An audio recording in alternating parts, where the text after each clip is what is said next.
നമസ്കാരം, കർമ്മ ന്യൂസിലേക്ക് സ്വാഗതം. തലസ്ഥാന നഗരം മുഴുവൻ ഇന്ന് പോലീസിനെ കൊണ്ട് നിറഞ്ഞിരിക്കുകയാണ്.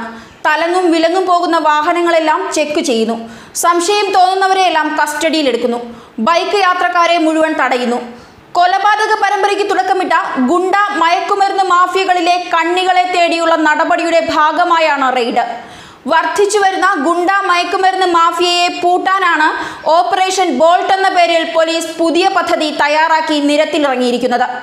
ഗുണ്ട മാഫിയയുടെയും മയക്കുമരുന്ന് മാഫിയയുടെയും സ്വാധീനം ശക്തമായ സാഹചര്യത്തിൽ അടിയന്തരമായി ഇതിനെതിരെ നടപടി സ്വീകരിക്കാൻ സൗത്ത് സോൺ ADGP മനോജ് എബ്രഹാമിന്റെ നിർദ്ദേശപ്രകാരം city police commissioner K. Sanjay Kumar Gurudeen ആണ് ഈ പദ്ധതി ആവിഷ്കരിച്ചത്. ഈ പദ്ധതി പ്രകാരം നഗരത്തിലെ മുഴുവൻ സാമൂഹ്യ വിരുദ്ധരെയും ഇല്ലായ്മ ചെയ്ത് നഗരവാസികളുടെ സുരക്ഷ ഉറപ്പാക്കുകയാണ് പദ്ധതിയിലെ ആദ്യ പരിഗണന. അതിനായി നഗരത്തിൽ കൂടുതൽ സാമൂഹ്യ വിരുദ്ധ പ്രവർത്തനം നടത്തിവരുന്ന 210 പേരുടെ വിവരങ്ങൾ ശേഖരിച്ചതായി സിറ്റി പോലീസ് കമ്മീഷണർ അറിയിച്ചു. ഇതിന്റെ തുടർച്ചയായി നഗരത്തിൽ പരിശോധന നടത്തുകയും കൂടുതൽ പ്രശ്നക്കാരെ കസ്റ്റഡിയിലെടുക്കാനുള്ള നടപടിയും സ്വീകരിക്കും. കൂടാതെ ഇത്തരക്കാരുടെ പ്രവർത്തനം നിരന്തരം നിരീക്ഷിക്കാനും സിറ്റി പോലീസ് തീരുമാനിച്ചു. സ്ഥിരം കുറ്റവാളികളുടെ പഴയ കേസുകളുടെ വിശദാംശങ്ങളും പരിശോധിച്ച സ്ഥിരം കുറ്റവാളികൾക്കെതിരെ കാപ്പ ഉൾപ്പെടെയുള്ള വകുപ്പുകൾ ചുമത്തും. സ്ഥിരം പ്രശ്നബാധിത പ്രദേശങ്ങളിലും ചേരി പ്രദേശങ്ങളിലും പോലീസ് നിരീക്ഷണം കർശനമാക്കുകയും ചെയ്യും. രാത്രികാലങ്ങളിൽ പോലീസ് പെട്രോളിംഗ് കൂടുതൽ ശക്തമാക്കുവാനും തീരുമാനിച്ചു. തലസ്ഥാനത്ത് വർദ്ധിച്ചു വരുന്ന മയക്കുമരുന്ന് കഞ്ചാവ് മാഫിയക്കെതിരെ ശക്തമായ നടപടി സ്വീകരിക്കാനും ഓപ്പറേഷൻ ബോൾട്ട് തീരുമാനിച്ചിട്ടുണ്ട്. ഇതിന്റെ ഭാഗമായി ജില്ലയിലേക്ക് ഏതൊക്കെ വഴിയാണ് ഡ്രഗ്സ് വരുന്നതെന്ന് കണ്ടുപിടിക്കാൻ മുഴുവൻ അതിർത്തി പ്രദേശങ്ങളിലും നിരീക്ഷണവും പരിശോധനയും ശക്തമാക്കാൻ തീരുമാനിച്ചിട്ടുണ്ട്. അന്തർ സംസ്ഥാന ബസ്സുകൾ, ട്രെയിനുകൾ എന്നിവയെയും പ്രത്യേകം നിരീക്ഷിക്കും. ജില്ലയിലെ എല്ലാ പോലീസ് സ്റ്റേഷനുകളിലും രജിസ്റ്റർ ചെയ്യുന്ന ഡ്രഗ്സ് കേസുകളെ കുറിച്ച് സിറ്റി പോലീസ് കമ്മീഷണർ തന്നെ പ്രത്യേകം നിരീക്ഷണം നടത്തും. നിലവിൽ സിറ്റി പോലീസിന് പരിധിയിൽ വരുന്ന പ്രദേശങ്ങളിൽ 150ഓളം ഡ്രഗ്സ് വിൽപ്പനക്കാർ ഉണ്ടെന്നാണ് പോലീസിന് ലഭിച്ച സൂചന. ഇവയിൽ നിന്നുള്ള വ്യാപാരം തടയാനും ഇവരെ കസ്റ്റഡിയിലെടുക്കുന്നതിനുമായി പ്രത്യേക സംഘത്തെ ഏർപ്പെടുത്താനും തീരുമാനിച്ചു. ആവശ്യമെങ്കിൽ ഇവരെ കരുതൽ തടങ്കലിൽ വയ്ക്കും. നഗരത്തിൽ മയക്കുമരുന്ന് കഞ്ചാവ് വ്യാപാരം നടത്തുന്നത് പൊതുജനങ്ങളുടെ ശ്രദ്ധയിൽപ്പെട്ടാൽ സിറ്റിസൺ പോലീസ് വിജിൽ അല്ലെങ്കിൽ CP വിജിൽ എന്ന എമർജൻസി നമ്പറായ 9497975000 എന്ന നമ്പറിൽ വിളിച്ച് പൊതുജനങ്ങൾക്കും അറിയിക്കാമെന്നും ഇത് കമ്മീഷണർ തന്നെ നേരിട്ട് മോണിറ്റർ ചെയ്യുമെന്നും സിറ്റി പോലീസ് കമ്മീഷണർ അറിയിച്ചിട്ടുണ്ട്. സിറ്റിയിൽ നടത്തുന്ന പരിശോധനയുടെ ഭാഗമായി ജില്ലയിലെ റൂറൽ പോലീസ് സ്റ്റേഷൻ പരിധിയിലും ഓപ്പറേഷൻ ബോൾട്ടിന്റെ ഭാഗമായുള്ള പരിശോധനകൾ ശക്തമാക്കുമെന്ന് south zone ADGP Manoj Abraham അറിയിച്ചു. ഇതിൽ നിന്ന് ഒരു കാര്യം വ്യക്തമായിരിക്കുന്നു: തലസ്ഥാന നഗരം സുരക്ഷിതമല്ല. ക്രമസമാധാന പാലനത്തിന് എന്തൊക്കെയോ അവാർഡുകൾ വാങ്ങിയെന്ന് നാഴികയ്ക്ക് 40 വട്ടം പറഞ്ഞു നടന്ന ഭരണാധികാരികളുടെ മൂക്കിൻ തുമ്പിൽ ഒരാഴ്ചയ്ക്കകം 2 കൊലപാതകങ്ങളാണ് നടന്നത്. കൈമനത്തും ശ്രീവരാഹത്തും ഭാഗ്യത്തിന് ഗുണ്ടകളുടെ നാടെന്ന കുപ്രസിദ്ധി തലസ്ഥാനത്തിന് ചാർത്തി കിട്ടിയതുകൊണ്ട് ആ കൊലപാതകങ്ങൾ രാഷ്ട്രീയക്കാർക്ക് ഏറ്റെടുക്കാൻ പറ്റാതെ പോയെന്ന് മാത്രം. എന്നാൽ ശ്രീവരാഹത്തെ കൊലപാതകത്തിന് രാഷ്ട്രീയ നിറമുണ്ടെന്നാണ് സൂചന ലഭിക്കുന്നത്.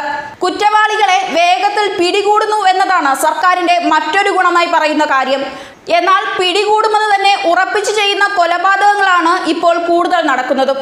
കുറ്റവും ശിക്ഷയും തമ്മിലുള്ള അകലത്തെക്കുറിച്ച് നല്ല ബോധ്യമുള്ള ഹൈടെക് കുറ്റവാളികളാണ് നാട്ടിലുള്ളതെന്നത് തിരിച്ചറിയേണ്ട വസ്തുതയാണ്. കുറ്റവാളികളിൽ എത്ര പേർ രക്ഷപ്പെട്ടാലും ഒരു നിരപരാധി പോലും ശിക്ഷിക്കപ്പെടാൻ പാടില്ലെന്നതാണ് നമ്മുടെ നിയമം. ശരിയാണ്. പക്ഷേ നിരപരാധികളെ രക്ഷിക്കാൻ ശ്രമിക്കുന്നതിനോടൊപ്പം കുറ്റവാളികളെ രക്ഷപ്പെടാൻ അനുവദിക്കാതിരിക്കാനുള്ള ശ്രമവും വേണം. എത്ര നീചമായും പൈശാചികവുമായാണ് ഒരു കൊല ആസൂത്രണം ചെയ്ത് നടപ്പിലാക്കുന്നത്. കൊല നടത്താൻ കുറ്റവാളികൾക്ക് എത്ര സമയം വേണം? അവരുടെ സങ്കേതങ്ങൾ, അവരുടെ ആൾബലം, ഭരണതലത്തിലെ സ്വാധീനങ്ങൾ, രാഷ്ട്രീയ പാർട്ടികളുമായുള്ള ബന്ധം, അങ്ങനെ എത്ര ശക്തരാണ് കുറ്റവാളികൾ. അപ്പോൾ പോലീസിനാണ് പരിമിതികൾ വയ്ക്കുന്നത്.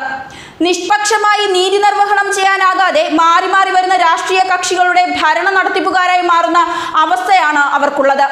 നഗരം ലഹരി മാഫിയയുടെയും ഗുണ്ടാ മാഫിയയുടെയും പിടിയിലാണെന്ന് BJP ആരോപിക്കുന്നു. 3 ദിവസത്തിനിടെ 2 കൊലപാതകങ്ങളാണ് നടന്നിരിക്കുന്നത്. പോലീസും മുഖ്യമന്ത്രി പിണറായി വിജയനും ഇതിന് സമാധാനം പറയണം. മാർക്സിസ്റ്റ് പാർട്ടിയുടെ നേതാക്കന്മാരാണ് ഇവരെ സംരക്ഷിക്കുന്നത്. ഗുണ്ടാ സംഘങ്ങളെ അമർച്ച ചെയ്യണമെന്നാവശ്യപ്പെട്ട BJP ജില്ലാ കമ്മിറ്റി DGPക്ക് രേഖാമൂലം പരാതി നൽകിയിട്ടുണ്ട്. ആറ്റുകാൽ, വഞ്ചിയൂർ, കൈതമുക്ക്, ജനറൽ ആശുപത്രി ജംഗ്ഷൻ എന്നിവിടങ്ങളിൽ കേന്ദ്രീകരിച്ചാണ് ഗുണ്ടകൾ പ്രവർത്തിക്കുന്നത്.